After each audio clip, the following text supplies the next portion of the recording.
I know that I'm probably super late on making this video about what I thought were the worst and best movies of 2021. It's just that there were a lot of movies getting released very close to the Oscars that I had time to watch, but not have time to really write down what I thought and record a video and get that edited. So I decided to go ahead and do the video now, even though it's a week past the ceremony. And the only thing anybody is actually even talking about that isn't even the movies, but just the fact that Will Smith slapped the shit out of Chris Rock. But anyways, these are my two lists of the worst and best movies of 2021, starting with the top 10 worst of the year. Taking my number 10 spot is a tie between America the Motion Picture and Don't Look Up. The reason I put these two movies in the same spot was because of how much they have in common. They're both released by Netflix, both are poor attempts at political satire, and both emulate the current state of American politics. And by that I mean they're divisive, disorganized, and ineffective in achieving their designed purpose. The first of these happens to be the worst animated film of 2021, a hyper-violent R-rated spoof from the makers of The Mitchells vs. the Machines and the Lego Movie. America the Motion Picture is a reminder of why Robot Chicken episodes are only 10 minutes long. It takes place in a world where all American presidents are alive at the same time. Revolutionary traitor Benedict Arnold is a werewolf for whatever reason. The British have Palpatine's Empire technology. Thomas Edison is a woman for the sole purpose of fitting in some shallow and heavy-handed commentary on male-centric history, and the whole ordeal adds up to a foreseeable Avengers Endgame battle, complete with a RoboCop centaur. What the actual fuck? This movie is a cacophony of gratuitous violence, vulgarity, and references, and the historical figures it parodies are completely random with no clear target. Satire is the thinker's brand of comedy, so it's weird that America the Motion Picture is only funny if you don't think about how it doesn't make any sense. The other movie in this spot is yet another overlong and overwrought satire from Adam McKay's collection of overrated Best Picture nominees. This one makes me a lot more mad than America because this one was somehow up for multiple Oscars. The Academy has been perplexingly fascinated with Adam McKay in the same way babies are fascinated with dangling keys, following a group of scientists as they try to warn President Meryl Streep of a forthcoming space rock. Don't Look Up is an obvious, laugh-free disaster movie farce about our responses to current crises like COVID and climate change that mistakes snark for wit and self-importance for urgency. The humor is Late Show with Stephen Colbert levels of pandering, and the antagonist world leaders are portrayed as nothing more than the self-absorbed Trump stereotype that Baldwin ran into the ground over 5 years ago. There's terrible editing choices and characters who don't even need to be in the film, and the runtime is unbearable. Don't Look Up is only 18 minutes shorter than Dune, which was not only based on the first half of an almost 800-page lore-filled novel, but was also a much better sci-fi cautionary tale about humanity's relationship with fossil fuels. The fact is that this crap probably stood a better chance to win a writing and editing Oscar than that movie. Now that's the real disaster. Number 9, Jolt. There were more John Wick clones released in 2021 than I care to count. Some turned out to be kind of fun, but most of them were just coattail riding mediocrities. You also had some movies based on other films or mediums that had no business trying to be John Wick in the first place. Jolt makes my list for being the laziest and most uninspired copycats of them all, a mismatched collage of genre tropes, bland characters, and an easy-to-see coming twist. The bits and pieces of Jolt never quite figure out how to fit together, not for the lack of trying by the filmmakers and its lead actress. Kate Beckinsale is compelling as a revenge-hungry bouncer with anger management issues, but the movie itself is a Keanu Reeves franchise wannabe with a forgettable supporting cast and plot and a noticeably lower budget. Number 8, Chaos Walking.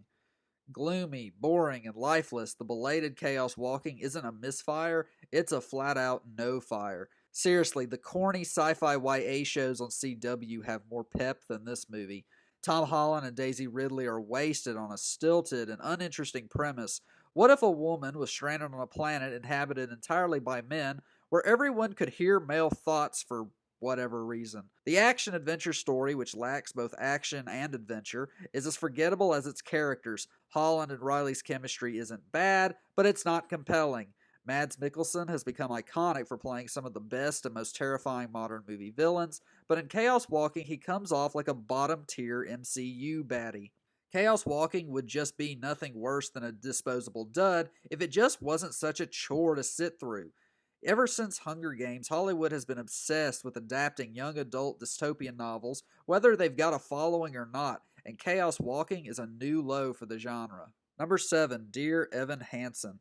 If you thought that a Tony Award winning musical Shirley could not be adapted into one of the worst movies of the year, you'd be sorely mistaken. Evan Hansen, a timid teen with social anxiety, ends up the center of attention after a student at his school commits suicide, and a note Evan wrote to himself as part of an exercise gets mistaken as one from the boy himself. This concept sounds like it could be the setup to a powerful drama about mental health or even possibly a dark comedy, but instead gets clumsily distorted into a cynical, cloying, feel-bad musical with clunky dialogue, forgettable songs, and the most 30-ish looking high schooler of any teen movie ever. Age isn't the only thing I didn't buy about Dear Evan Hansen. This has to be the most unrealistic portrayal of a high school ever, one where every single student is such a passive-aggressive dickhead that it's no wonder Evan Hansen has social anxiety. Everybody's talking about Jamie, a musical I quite enjoyed, was very believable in its portrayal of teenagers. Yes, bullies still exist in that movie, but a majority of people Jamie encounters are more accepting and understanding of people who are different. And that's how the real world pretty much is, especially amongst the younger generation. I don't think I've ever seen a teen musical where the main character was made into such a punching bag for the supporting cast. I didn't feel sad watching Dear Evan Hansen, I felt abused. Amy Adams gives the only likable performance in the movie as a grieving mother wanting to make sense of her son's death, and believe me when I say she is too good for it. Number 6, Space Jam: A New Legacy. If I was to make a top 10 list of the most unnecessary, most money-grubbing sequel movies of 2021, Space Jam: A New Legacy would most definitely be at my number 1 spot. Space Jam is a bizarre beast in my opinion. It wasn't so much a movie as it was one huge advertisement for Looney Tunes, the NBA, and everything sports and fitness related. It was also designed to make Michael Jordan look like a god among men. It has its share of fans, but I don't consider myself one of them. While 1996's Space Jam is at least adored by those who grew up with it, Space Jam: A New Legacy has proven to be a movie with an audience of almost no one. The original Space Jam was no Oscar winner, but I think we can all agree it wasn't as devoid of charm as this LeBron James reincarnation. The movie is a disaster in all aspects: acting, writing, special effects, you name it. Jordan's performance wasn't believable in the original, but that movie never felt like it was depending on his acting abilities. James is obviously out of his league here in New Legacy. His line delivery and scenes where he's trying to be funny or surprised or dramatic are cringeworthy. But that's okay, because nobody else in this movie is that good either. Even former Oscar nominee Don Cheadle has zero presence. The 3D remodelings are an eyesore, and the movie slugs along even during the actual game, which was the highlight of the original. It was so boring that I literally just started watching the background to see how many cameos I could spot. That's really the objective of a movie like Space Jam: A New Legacy. It's just one big feature for HBO Max. And yes, product placement was what the original was all about, but at least that movie had a soul. In an era where products disguised as movies run amok and moviegoers are bombarded with nothing but nostalgia-driven sequels and remakes, Space Jam: A New Legacy just feels like more of the same. While it's exactly what I expected, I'm not the least bit convinced Space Jam 2 will ever have the same following, appeal, or legacy as the Michael Jordan original. Number 5, Old. In his latest blunder, M. Night Shyamalan takes a potentially good premise and mishandles it in a disorganized and tension-free fashion.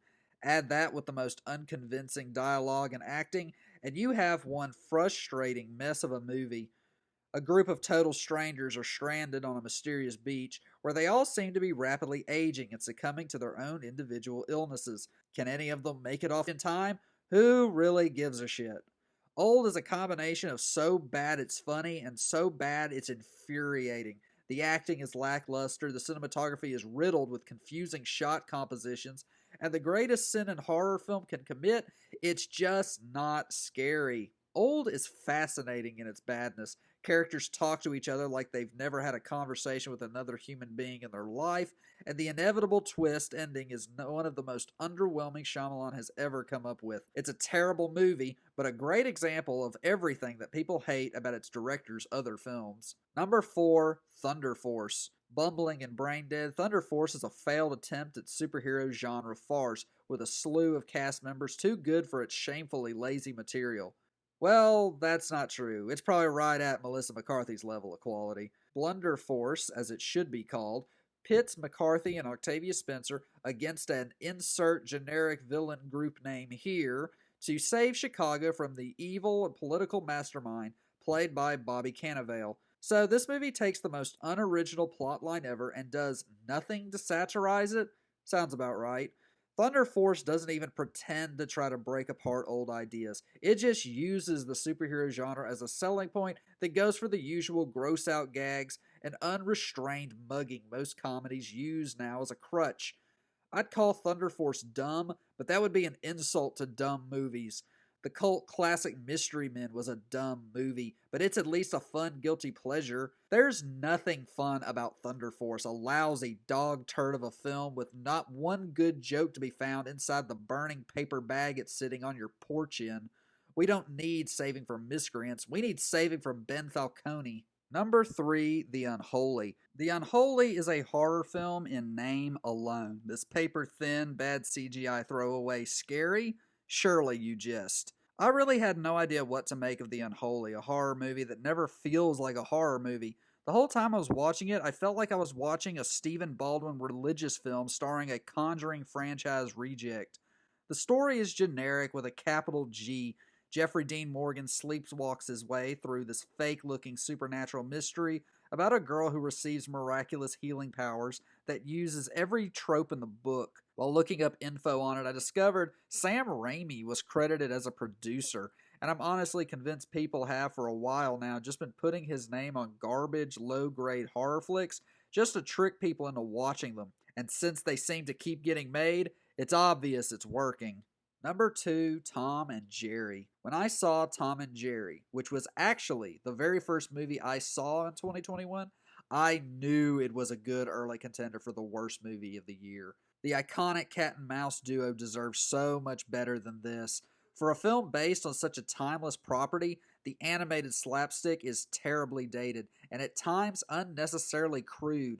In one scene, Spike the dog takes a crap on pavement, and you have to watch the guy from Blumhouse's Fantasy Island pick it up. The story is the most mechanical, uninspired one imaginable, and is made all the more painful by the appalling soundtrack done by rapping pigeons, and the live-action cast, including Chloe Grace Moretz, whose only good movie is the first Kick-Ass, both Michael Pena and Ken Jeong together, that's a little much, and Colin Jost, the Matt Gaetz of stand-up comedy. This movie wants to be Who Framed Roger Rabbit so bad, but has none of the whimsy or witty humor. It's just a lot of tired gags that have been done numerous times before in almost every cynical kids film of the last 20 years, and a lot of mugging by the human actors who look lost and disconnected from anything even remotely related to Tom and Jerry. I was really wanting to see a beloved classic cartoon brought into the 21st century, kind of like what the Peanuts movie did, and instead I got a cartoon bulldog shit joke and the worst Weekend Update host ever trying to act. But at least they don't talk. Finally, my number 1 pick for worst movie of 2021 is Music. Has the age-old saying, "Don't quit your day job," ever been more applicable? Singer Sia directs this cliched, annoying, and offensive movie that rightfully enraged so many people within the autistic community in early 2021. Music stars Kate Hudson as the recovering addict sister of an autistic girl played by the neurotypical Maddie Ziegler, and this insensitive casting decision is just the tip of the iceberg. All Sia proves with this tone-deaf abomination is that she has absolutely no idea how to make a movie. The script is a poor excuse for a screenplay, even by cheesy family drama from the 90s and 2000s standards. Characters and plot points appear and occur without any real reason or consequences, creating a brainless, heartless, and soulless experience. There's also no reason this piece of shit needed to even be a musical either. The forgettable songs with their obnoxious visuals and dance numbers are just shoehorned into this thing for the vain purpose of drawing attention to the fact it was made by a pop artist. They also inadvertently help in creating a very negative portrayal of people with neurodevelopmental disorders. Whenever the movie switches into musical mode, its transitions are almost always preceded by Ziegler making this really off putting facial expression, suggesting that this is what autistic kids see all the time. It's just so thoughtless. I don't think Sia was being intentionally hurtful making music, but I do think she and her movie are extremely ignorant and negligent. Music is also a potentially dangerous film with a scene that incorrectly portrays how someone should physically restrain a child with autism. How you make a movie this blatantly wrong in 2021 is beyond me. Johnny Knoxville and South Park handled this subject with more sensitivity than this so-called feel-good movie did. I was absolutely devastated watching music. It's amazing this got not only made, but released, and then nominated for Golden Globes, including one for Best Comedy or Musical. Wow, you really can buy anything when you're the greatest. Now on to my top 10 best movies of 2021. I almost didn't even do a top 10 list this year. I honestly considered just picking about 5 or 6 movies that I really enjoyed, maybe doing a top 5. The reason for this is because it seems like every year that I make these lists, I have fewer and fewer great movies to pick from. In 2019, I had exactly 10. In 2020, I had only 8 really great films, with 2 ones that I really enjoyed taking up my bottom spots.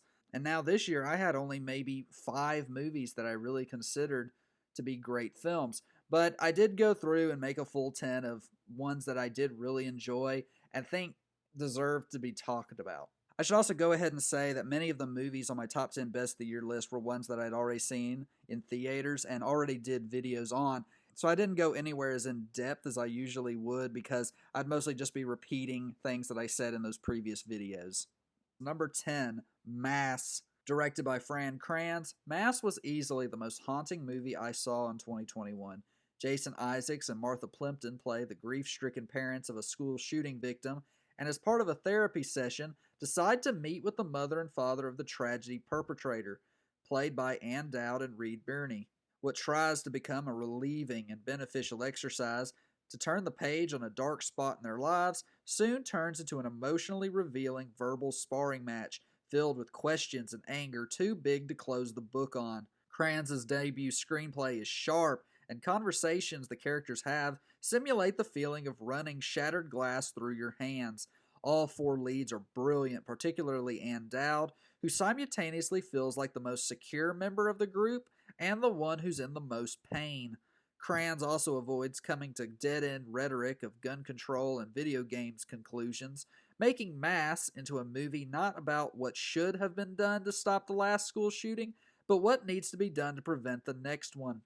Conceptually simple yet emotionally complex, Mass is a sensational and relevant drama and probably the best movie about people just talking around a table since My Dinner with Andre. Number 9, Coda. Directed by Sean Hayter, Coda might not be the most unpredictable movie on this list, but it was certainly one of the most moving. Getting its title from the acronym for Child of Deaf Adults, this family drama follows a teenage hearing girl played by Amelia Jones who has dreams of being a singer. While not an uncommon aspiration, it's an odd one for this girl because she's grown up in a family that is entirely deaf. Because she feels her dream and her life are so different, and that she is the only one who can protect and care for her parents and brother in a world of hearing people, her character is forced to balance these 2 worlds, leading to a strain on her family's relationship and stability. By the end, however, she learns that she doesn't always have to be there as a protector, and that they will always be a family no matter what. Every note has been heard before, yet each one is almost perfectly played. I can't deny that it is very familiar, and the grand gesture in its finale is literally the same as the one at the end of Mr. Holland's opus, but it's so rare that I watch a movie of this breed and actually feel something. Marlee Matlin and the Oscar-winning Troy Kotsur are the film's acting standouts, and the script had me both dying laughing and almost to tears. This is a feel-good movie with a real soul to it, which is something to be cherished. Coda is an impactful tearjerker with great performances, a true-to-life approach, and a completely fresh perspective on family. Number 8, Spider-Man No Way Home. Directed by John Watts, this third entry in the MCU's iteration of the famous web slinger lands on my list not necessarily because I thought it was such a weak year for movies, but because I really do think it's worthy of ranking as one of the best examples of storytelling of 2021, and it doesn't need the condescending Academy Awards participation trophy for people to know that. I can't think of a time where a Marvel movie displayed such immense character growth and made it feel as powerful as in No Way Home. In Spider Man No Way Home, Peter Parker is taking a big step in his life as he prepares for college while also dealing with the fallout of his secret identity being revealed, but his future plans are quickly thwarted when a group of villains from the multiverse come looking to wreak havoc. Providing loads of fun action set pieces and humorous Marvel banter, No Way Home also gave us something rare not only to the franchise, but superhero movies in general. It gave us a character arc with girth. Over and over again, we've been told the same story of becoming the hero you were meant to be so many times now that the idea of gaining powers beyond any mortal human no longer sounds that impressive. But with Spider Man, I found a renewed belief in this tale, thanks to chances the makers of the movie were willing to take. By the end, No Way Home becomes one of the darkest and deepest not only Spider Man movies, but Marvel films in general. You really feel a weight that the two films before it lacked, and the result is something that is going to be watched and rewatched for years to come. Number 7, The Power of the Dog. Directed by Jane Campion, this revisionist western might be set in 1920s Montana, but what it has to say speaks directly to our culture of today. Taking place almost entirely on a ranch, The Power of the Dog stars Kirsten Dunst as a widowed innkeeper and Cody Smith-McPhee as her sensitive teenage son. Their two lives are greatly impacted by the arrival of two ranchers, the gentlemanly Jesse Plemons and his vile and domineering brother, played by Benedict Cumberbatch, who acts as both the movie's lead character and its main antagonist. After marrying the kinder of the two siblings, Dunst's character succumbs to alcoholism in response to her new brother-in-law's constant cruelty. Meanwhile, her son, who he considers too soft and effeminate, is taken under his wing. As this potboiler progresses, the story turns into an ideological battle of what it means to be a man, and what factors contribute to either toxic or positive masculinity. For the bully Cumberbatch, the source of his lack of compassion stems from repressed homosexual emotions, which, it's revealed, he once shared with his young ward's father years earlier. At this point, we've probably all seen or at least heard about actor Sam Elliott's hot take on The Power of the Dog, about it not really being a Western because it doesn't follow conventional Western template. Well, that's kind of the point. The Power of the Dog isn't traditional because it's a breakdown of tradition, and does this with its three male characters. Cumberbatch stands for all the old ways, while Smith-McPhee is more representative of the new man, and stuck between them is Plemons as a caregiver and provider who is also gentle and empathetic towards others. This messaging is rich with duality. It makes The Power of the Dog into an indictment on toxic masculinity traits tied to outdated norms, while at the same time saying that traditional masculinity still has its place in our modern world. Slow but steady, The Power of the Dog is a slow burner of subtle intensity, with an ending that makes its glacial pacing worth the wait. Number 6, Belfast. Directed by Kenneth Branagh, the heartwarming and heartbreaking Belfast is one of the funniest, richest, and most beautifully shot coming-of-age fables made in a long while. In what's obviously a semi-autobiographical Chekhovian drama, Jude Hill plays a young version of the movie's director as he grows up in the city of Belfast during the Troubles, a tense period in Northern Ireland that led to disagreements and clashes between Irish Catholics and Protestants. While the politics of the time period are never brought into full view, this works in setting up the film's point of view. Because it's told from a child's perspective, there's a sense of naivety and innocence that makes the larger conflict of the movie feel so unjustified. Children naturally don't believe in hating other people until they are told to, and once they are, the changes that happen because of that hatred can be confusing, especially when it's towards people who don't seem all that different from you, and you have been perfectly fine with them your whole life. The movie is absolutely lovely to look at thanks to its cinematography and lifelike setting details, which give the movie both a historical and magical look, sort of like a Disney-made version of Alfonso Cuarón's Roma. And you can also really tell that making Belfast meant a lot to Branagh. While the characters aren't deep, they do feel genuine, and while the message isn't profound, it is important and also universal. When you look at all the ways our political landscape right now here in the 21st century America has become so tribal in such a short amount of time, it really makes you want to look at the world more often through the eyes of a child. Number 5, No Sudden Move. Directed by Steven Soderbergh, this neo-noir ensemble was an underappreciated gem of 2021. A group of criminals set out to retrieve a document from a General Motors accountant as part of a blackmail scheme. While things go smoothly at first, like all great classic film noirs, plans go awry, and double crosses, setups, and conspiracy all begin to rear their ugly heads. No Sudden Move is a movie less about what happens and more about why and how it happens. It runs like a serious version of Pee Wee Herman's Breakfast Machine, where every little part works together to pull off something incredible.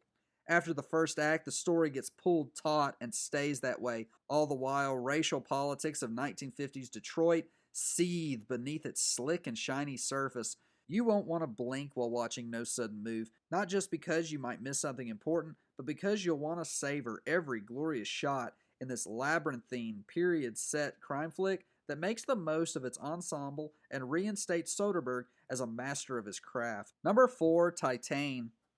Directed by Julia Ducournau, Titane is an early contender for the best horror film of the decade.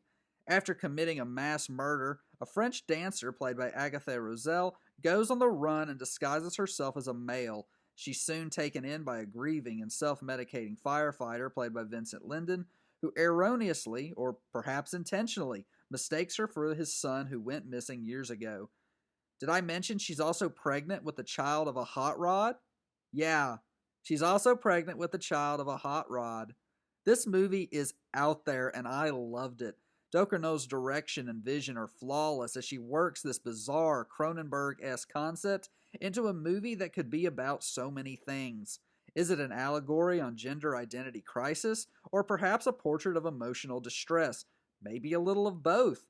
The connection Roselle and Lyndon's characters make give Titane a soft, warm patch amongst all the gore and grotesque imagery, and the final shot is a head-spinning mixture of pain and relief.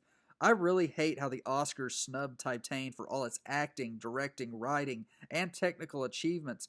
The film took home the Palme d'Or at last year's Cannes Film Festival, which was well-deserved. I'm gladdened to see someone recognizing the strange over the safe, which was a huge problem with this year's Oscar lineup in the Best International Feature category. A slow-ticking body horror show with a human heart at its center, Titane does not underwhelm or fail to shock. Number 3, The Worst Person in the World. Directed by Joachim Trier, The Worst Person in the World is like the sober and responsible adult version of Paul Thomas Anderson's Licorice Pizza. Where that movie is a whimsical account of what it's like to be young and having fun, this is a realist one of what it's like to be mature and looking to settle down. Renate Rensve plays a college grad who is approaching 30 and finds herself at a crossroad of who she wants to be. The path she chooses is a relationship with an older man in his 40s, played by Anderson Danielson Lai. And while this doesn't seem like a big deal at first, it's obvious this age gap greatly separates them by their tastes and values. He's ready for kids, she's indecisive. She's all into modern and feminist perspectives. He's the former writer of a now problematic Ralph Bakshi-inspired comic about a misogynistic bobcat. As their romance wanes, she seeks out a younger man with whom she can relate, played by Herbert Nordrum. The Worst Person in the World captures the tone and principles of our current culture and bottles them as a romantic comedy that's not just funny and sweet, but also wise. It's witty and at times surreal, and while episodic in structure, it uses each of its chapters as valuable stepping stones into its main character's maturity. The writing is superb, filled with humor and smart observations, but as brilliant as the screenplay is, it's in a close second for my favorite one of the year, which takes my number 2 spot. Number 2, Licorice Pizza. Directed by Paul Thomas Anderson, this movie is so full of life that it's almost surreal. The picaresque Licorice Pizza has to be its director's most joyous film yet. As I said earlier, this movie takes a more dreamlike approach to what nearing adulthood is like than The Worst Person in the World. It's not a portrait of what getting older really is, but a fantasy of what it ought to be. Cooper Hoffman and Alana Haim also play a pair with significant age difference. Him, an almost grown former child actor seeking out successful business ventures, and her, a 20-something still stuck living at home, constantly looking for a way out. As they try to help each other fulfill their goals, a relationship buds, and a slew of unusual and sometimes funny misadventures follow. Licorice Pizza is a treat of a movie. It's a feel-good, coming-of-age comedy that doesn't feel even slightly generic, and a nostalgia piece that's devoid of gaudy, overused sentimentality. The cast includes plenty of big names who play small but significant parts, making it similar in design to Robert Altman's classic Nashville, and the tone and themes of young love and life beginnings set it up to be, for my generation, what American Graffiti was for our parents. This is a hard movie not to love, a warm and unique Valentine, not just to youth, but to its setting and time period as well. And my number one pick of the year, this was a hard choice. I almost didn't want to pick this film to be my number one because it's not exactly a complete film yet. Subjectively speaking, I would have to say Licorice Pizza was the best film of the year, but from my personal point of view, the movie that I loved and appreciated the most was Dune. Directed by Denis Villeneuve, Dune, or Dune Part 1 as it's now called, is truly astounding. Just when you thought that the Hollywood blockbuster was dead in the water, Denis Villeneuve enters and brings one of the most highly regarded science fiction novels ever to the screen with most of its complex plot and dense themes still intact. Timothée Chalamet, who plays the son of a Duke, Paul Atreides, leads this 2.5-hour epic about factions of intergalactic royalty and their fight for wealth and influence, the source of both of these being an energy source and psychedelic called spice that's exclusive to the desert planet Arrakis, aka Dune. After his family's arrival on their new homeworld, Paul and his mother, the Lady Jessica, played by Rebecca Ferguson, discover a sinister conspiracy involving their arch-nemesis, the Harkonnen, led by a wicked baron played by Stellan Skarsgård. Dune has been adapted twice before, but neither the 1984 film or the TV miniseries from the 2000s got this story from Frank Herbert quite right. At long last, though, a director and his team have created a big screen version of the J.R.R. Tolkien of sci-fi's magnum opus. The universe of Dune is a fascinating one. It's futuristic, yet its governments and societal design feel archaic and feudal, and the story's core themes apply in various ways to our world of today. The spice is an obvious stand-in for oil, the largest energy commodity on Earth, and one that has sparked conflicts that sometimes lasted generations. When you look at the history of the Iraq and Afghanistan wars, you can see some real-life inspirations in this fantastical work of fiction. And now that the world is once again focused on a hostile invasion with oil at its center, it's almost impossible not to feel an urgency while watching. Dune is a cautionary tale not only about modern colonialism, but about the violent and inhumane world we create from our addiction to fossil fuels. It also warns against the notion of the messianic figure, which the young Paul sees himself becoming in the future to the Iraqi natives known as the Fremen. Much like Peter Parker in Spider-Man No Way Home, Dune concludes with Paul Atreides growing from boy to man, leaving it up to the sequel to complete his arc from man to proclaimed God, in which ruthless interplanetary crusades are to be committed in his name. Despite telling only half the story of the rise of Paul Muad'Dib, Dune is an exciting and almost completely self-contained space opera not seen since the first Star Wars, and an epic cinematic achievement that hasn't been accomplished as successfully since the Lord of the Rings trilogy. I really think a day will come when we'll look up to Villeneuve in the same way we do the likes of George Lucas and Peter Jackson. His vision for the world of Dune is breathtaking. The writing is masterful in how it navigates such a convoluted, character-packed story, and how it comes up with so many inspired ways to make the lore-heavy book accessible, even to those who haven't read it. It's an absolutely gorgeous and intelligent movie, and I really cannot wait to see how Villeneuve pulls off the ending and how he'll adapt the other books in this expansive series. Well, those are my two lists of the worst and best films of last year. Let me know what you thought were the best and worst movies of 2021 down in the comments. I'm Logan D. McCoy, and this has been Real McCoy Reviews.